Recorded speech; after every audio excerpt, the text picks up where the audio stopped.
Hello students, myself Jyoti AR, biology lecturer. Today we are going to study about the topic ecosystem, which comes under the unit ecology. Okay. Now let us see the definition of an ecosystem. So ecosystem is defined as ecosystem is a unit of nature where the living organisms interact among themselves and also with their surrounding physical environment. So this is nothing but a definition of an ecosystem. So in simple word we can say that ecosystem is nothing but the interaction of abiotic and biotic components in a nature. So when comes to the biosphere, biosphere is considered as a global ecosystem. Why biosphere is considered as a global ecosystem? That is the main thing. So before going to that, let us see what is biosphere. Biosphere is nothing but it's an unit of a particular globe where the life exists. So that's why it's a main ecosystem which is present on the globe. So that's why it is considered as a global ecosystem. So when it comes to the reason why this one is considered as a global ecosystem means because it contains the number of, or we can say large number of the sub ecosystems. So that's why it is considered as a global ecosystem. Okay, now who coined the term the ecosystem? That is the thing. So here the scientist called A.G. Tansley in 1935 coined the term ecosystem. So next one is when it comes to the classification, or we can say types of ecosystem. So as the global ecosystem is a vast ecosystem, it's very difficult to study. So that's why the ecosystem is going to be divided and then it is going to be made easier to study and better understanding. So that's why ecosystem is going to be majorly divided into two types, that is two major categories, that is nothing but the terrestrial ecosystem and then the aquatic ecosystem. When it comes to the terrestrial ecosystem, what is terrestrial ecosystem? This one is an ecosystem which is present on the land, that means it stay on the land, that's why it is considered as an terrestrial ecosystem. Okay, now example of an terrestrial ecosystem. When it comes to the example, we can take an example of some of the examples like grassland, forest and desert as an ecosystem which comes under a terrestrial ecosystem. Okay, next one is the aquatic ecosystem. So it is an ecosystem which stays or which is present in the water. So that's why it is considered as an aquatic ecosystem. So when it comes to the example of an aquatic ecosystem, we can take some of the example like pond, lake, river, estuaries, etc. So when it comes to the estuary, it is nothing but it's a junction point of a river and an ocean. So there also we can see a different type of ecosystem. That's why that is also considered as an ecosystem which comes under an aquatic ecosystem. Okay. So let us move on to the another types of ecosystem. But there the ecosystem is going to be classified. It is going to be classified based on its establishment. Okay, now based on the establishment, the ecosystem is once again divided into two types based on the establishment.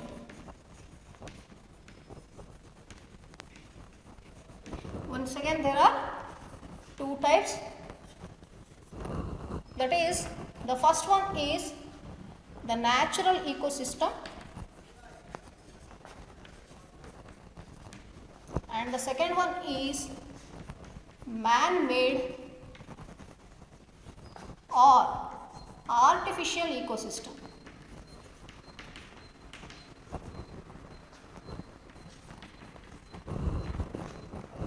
So now the difference between the natural ecosystem and the man-made ecosystem. So what is natural ecosystem means? It's an ecosystem which is established by the nature itself. It is going to be established by the nature itself.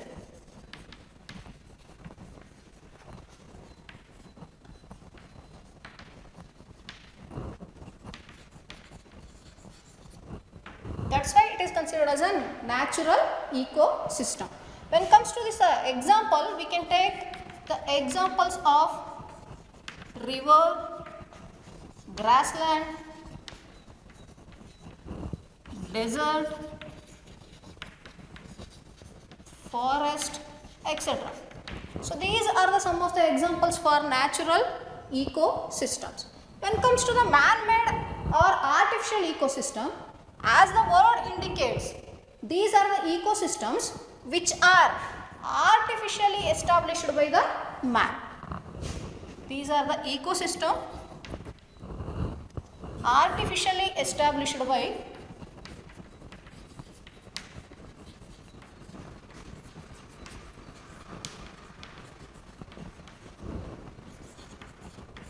the man. So that's why these are called man-made ecosystems or artificial ecosystems. So when it comes to the example of these, that means man-made ecosystems, we can take an example of aquarium, cropland, check dams,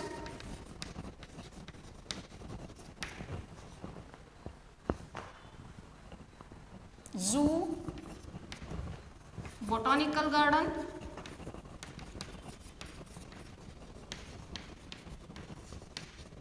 etc. So these are the some of the examples of the man-made ecosystem or artificial ecosystem. So this much is there about the basics of the ecosystem. Let us move on to the structure and function of an ecosystem. Let us discuss about the structure and function of an ecosystem. First, let us discuss the structure of an ecosystem. When it comes to the structure, we can see the main two components, that is nothing but abiotic components and also the biotic component. When it comes to abiotic components, we all know some of the abiotic components we can mention here, that is nothing but the water, air, temperature, soil, etc. So these are the some of the example for the abiotic components. So these abiotic components, they are main components for the ecosystem establishment, because both are needed. That means biotic components and also the abiotic components both are needed. So here abiotic components like water, air, temperature and soil, they are also play an important role in the structure of an ecosystem. Next, when it comes to the biotic components, we can see some of the animals which comes under biotic components. So those are going to be categorized into three types, that is nothing but producers, consumers and then decomposers. When it comes to the producers, we can take an example of plants and then animals. Till today, or we can say in our basic, or we can say in our lower classes, we studied as plants are the producers, but it is true, but still this one is also true that animals are also considered as an producers in an ecosystem, that we are going to discuss later. So let us go for the consumers. When it comes to the consumers, animals are considered as an, these are considered as an, that means animals are considered as an consumers. When it comes to the decomposers, bacteria and fungi are considered as an decomposers.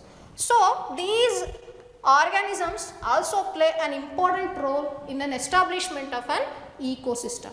So next one is, when these biotic and abiotic components interact among themselves, they are going to establish a physical structure, or we can say physical characteristics in an ecosystem, which are considered as an species composition and also the stratification. When it comes to the species composition, we can say that different number and different kinds of species exist in an ecosystem. That means different types of species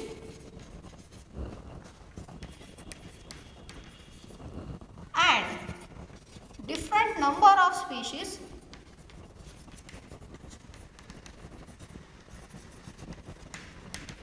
exist in an ecosystem. So next one is the stratification. So what is stratification means? So here stratification is going to be defined as it is an vertical distribution of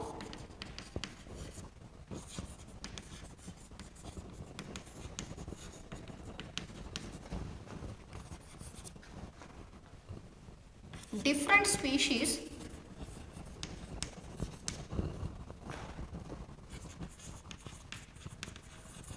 occupies different strata or level in an ecosystem. So this one is considered as a stratification. Stratification is nothing but it's an vertical distribution of an different species occupies different stages or we can say levels in an ecosystem. So for this we can take one example. So in the forest we can see the different types of plants. That means we can see herbs, shrubs and also the bigger trees also. So these three types of plants, they are going to occupy different regions or we can say different strata or different levels in a forest. That means trees, they are going to occupy the canopy level, and when it comes to the second stage they are going to be occupied by the shrubs, and when it comes to the third stage, that means at the region of the ground, that is going to be occupied by the herbs. So in this way, so same organisms or we can say same individuals, that means plants only, but they are of different species, so they are going to occupy the different level in an ecosystem. So that is nothing but an stratification. Okay, next let us move on to the function of an ecosystem. So when it comes to the function of an ecosystem is going to be maintained or it is going to be managed by the main four factors. Those are nothing but the first one is productivity, and the second one is decomposition, third one is energy flow, and the fourth one is nutrient cycling. So now let us know about the productivity first. So when it comes to the productivity, it can be defined as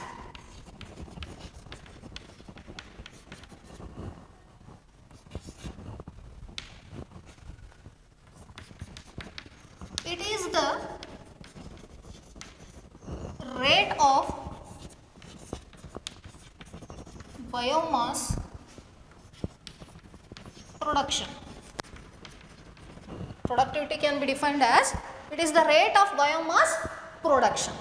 So now, so productivity when comes to this particular definition, so it is going to indicate just that means how much quantity of biomass is going to be produced in an ecosystem is considered as a productivity.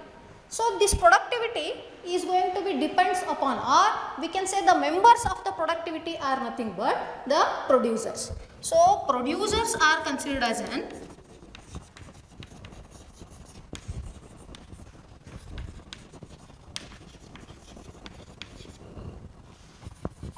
the members of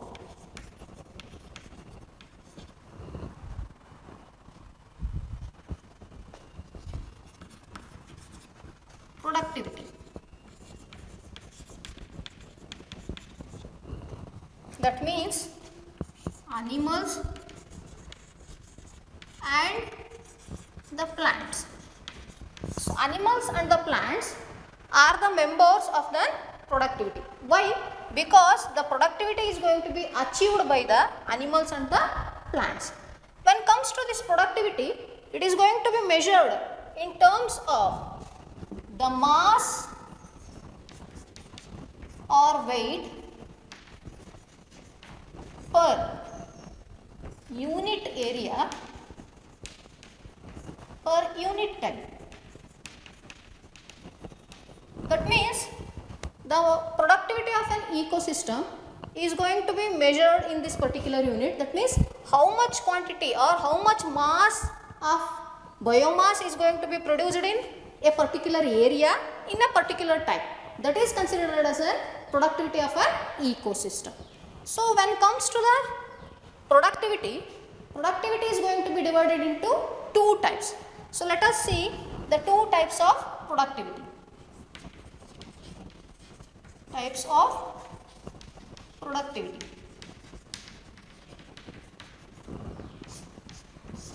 There are mainly two types. The first one is primary productivity.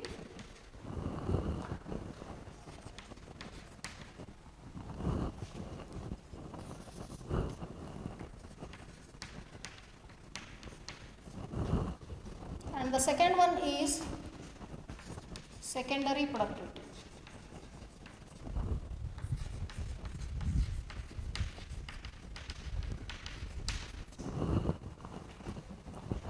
So let us know what is primary productivity and then what is secondary productivity. So when it comes to the primary productivity, we can define primary productivity as it is the rate of biomass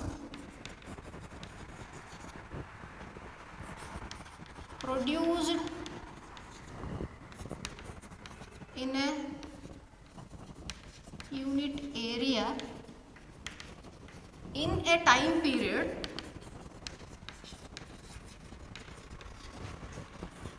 by the plants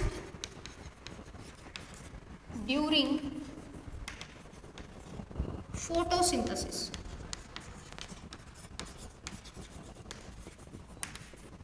That means primary productivity is nothing but the productivity which is actually done by the plants during the photosynthesis.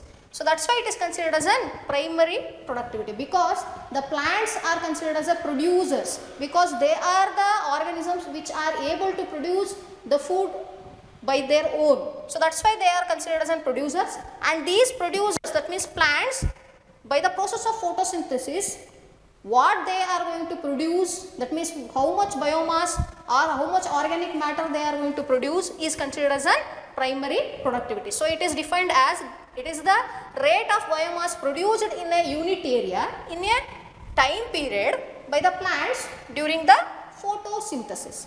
Okay, next one is the secondary productivity. When it comes to secondary productivity, it is the rate of new biomass produced by the consumers. That means that is by the animals. So this one is considered as a secondary productivity. So that is, it is a rate of new biomass. Here we have to remember this one. It is a rate of new biomass produced by the consumers. Why it is considered as a new biomass means, so these consumers, they are going to depend upon the producers, that means they are going to depend upon the plants for their food. So that these consumers, they are going to get some quantity of energy or a food from the producers, and when they are going to get that particular energy or a food, these particular consumers, that means animals, they are also going to produce more energy with the help of this available energy. So that's why it is also considered as a new biomass. That means they are also increase their mass by growth. So that's why it is considered as a new biomass. So this particular biomass which is produced by the producers, which is produced by the consumers, is considered as a secondary productivity. So this much is there about the two main types of classification of a productivity. Okay. So now discuss about the types of primary productivity. So primary productivity once again divided into two types. That is nothing but the gross primary productivity, which is represented by the letter GPP, and the second one is the net primary productivity, which is represented by the letter NPP. So now let us see what is gross primary productivity. So gross primary productivity is nothing but it is the rate of biomass produced by the plants during the photosynthesis. It is the rate of biomass produced by the plants during the photosynthesis. But the now question is, the plants which produce the food, is those plants are going to use some quantity of food or energy for themselves, or they completely transfer that particular synthesized food or the biomass to the next level. So now the answer is, yeah, they are also going to use that particular synthesized biomass, or we can say energy, for the purpose of respiration also. That means plants utilize some quantity of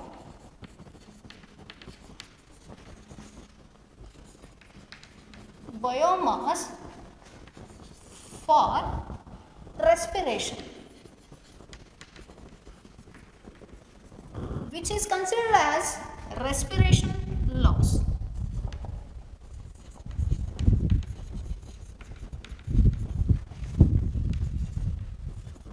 Which is represented by the letter R. So respiration loss is going to be represented by the letter R. So now we can take one particular analogy to understand the gross primary productivity and the net primary productivity. Before going to that, let us see what is net primary productivity. See, net primary productivity is nothing but gross primary productivity minus respiratory loss is going to be considered as a net primary productivity. That means GPP minus R is equal to NPP. That means gross primary productivity minus respiratory loss is considered as a net primary productivity. So GPP minus R is equal to NPP. So now that means how much quantity of the biomass is produced during the gross primary productivity is considered as a total productivity, and out of the total productivity some quantity is going to be lost for the process of an respiration by the plants, and the remaining productivity is considered as a net primary productivity. For this one, or we can say, to make it better understand, we can take one analogy. Student, consider if your father is going to get 10,000 salary. So he have so many dreams about your education. Salary of your father is 10,000. So he has lot of dreams about your education. So he want to give you a good education, but he can't spend all this 10,000 money on your education because he has to bear some of the needs, that means basic needs of the family. For example, it may be for your ration, or it may be for your rent, home rent, etc. So if we consider some amount, for example, that is considered as an expense, or we can say expense of your family, other expense of your family. So that is going to be considered as, if the expense is going to be considered as a respiratory loss, then here we can deduct some of the amount of money as a expense. For example, if your father have 7,000 of expense for your other basic needs, that means family needs, then the remaining amount is nothing but the 3,000. This 3,000 is considered as an amount which left for your education. That means your father can able to save this much of money every month for your education purpose. In the same way, in a nature, in an ecosystem, how much quantity of the biomass is produced by the plants during the photosynthesis, that is considered as a gross primary productivity, is going to be utilized. That means the some part of the gross primary productivity is going to be utilized by the plants itself for their respiration process, which is considered as a respiration loss. So that this particular respiration loss is going to be deducted, and the remaining amount of biomass is considered as a net primary productivity. So that's why it is considered as an GPP minus R is equal to the NPP. So this much is there about the gross primary productivity and the net primary productivity. Okay, let us know about the factors on which the primary productivity is going to be depend. See, some of the factors were there over which the primary productivity is going to be completely depends. So the first one is the plant species of a particular area. So for this we can take some of the examples. For example, in a particular area we can see the more green plants. That means more trees were there. Then in that particular area we can see the productivity more, but when compared to the lesser availability of a green plants. So that's why here we can say that plant species of a particular area. That too particularly they mentioned species as the word, because some of the species of a plants they are able to produce more food, or they are able to produce sufficient quantity of food by the process of a photosynthesis. That's why the plant species of a particular area is also one of the major factor which is responsible for the primary productivity. Next one is the photosynthetic capacity of a plant. When it comes to the photosynthetic capacity, so here see, as much as the green plants are present on our earth, they are not going to maintain, or they are not going to synthesize equal quantity of food. So that is considered as a photosynthetic capacity. That means each and every plant have their different capacity of production of the food. So that's why it is considered as a capacity. So some of the plants, that means the plants which have more chlorophyll pigments, they are able to produce more food, that is more biomass, and the plants which are having less chlorophyll pigments in their leaves, they are going to synthesize the less food, that is biomass. That's why the photosynthetic capacity of a plant is also responsible for the primary productivity. So next one is nutrient availability. Even the plant species are particular, and even the photosynthetic capacity is also more. Still, if the nutrient or particular nutrients are not available in that particular soil, then also the plants they are not able to do the photosynthesis, and they are not able to produce particular biomass. That's why the nutrient availability is also most important for the primary productivity. Next one is when it comes to the environmental factor. So yes, environmental factor is also going to influence the productivity, that is particularly primary productivity. How means, for example, so some of the regions, that means in case of desert, there we can see the lesser number of plants. So when the lesser number of plants were there, then we can say that primary productivity is less only. So that's why climatic conditions, or we can say environmental factors, are also most important. So now one more example we can take, simple example. That means when it comes to the forest area, so in a forest area the plants, that means the trees which are present in a canopy level, they are able to produce more food or more biomass because they are going to get direct sunlight. But when it comes to the herbs which are present below the trees, they are not going to produce so much of biomass which are produced by the trees. So that is due to difference in the availability of a sunlight. So sunrise availability is also one of the environmental factor. In this way we can say that environmental factor is also going to influence the productivity, that too particularly the primary productivity. So now let us discuss about the total biomass productivity of our biosphere.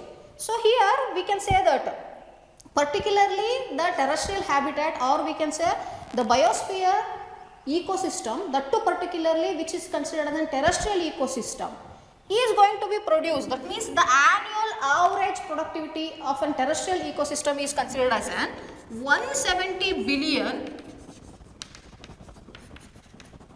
tons of biomass.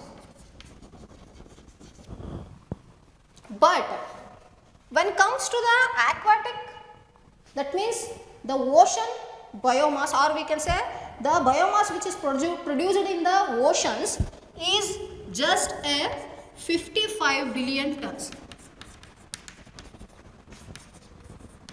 out of this 170. Total biomass, or we can say total biomass which is produced per annum, is considered as an average 170 billion tons, but out of this only 55 billion tons of biomass is going to be produced in our oceans. Why this ocean are less productive when compared to the terrestrial ecosystem? That is the main question. So can anybody guess this one? So this is due to the availability of factors which are needed for the primary productivity. So when it comes to this particular oceans, these are going to face the lack of availability of the sun rays. That means the sun rays not able to penetrate deeply into the ocean. So that's why in the oceans the productivity is very less when compared to the terrestrial ecosystem. So that's why we can see this particular difference. But when it comes to the terrestrial ecosystem, there the sunrise availability is more, which is most essential for the photosynthesis process. So that's why that means the plants which are present in a terrestrial habitat, they are able to produce more biomass when compared to the oceans, or we can say aquatic ecosystems. So this much is there about the factors which influence the productivity.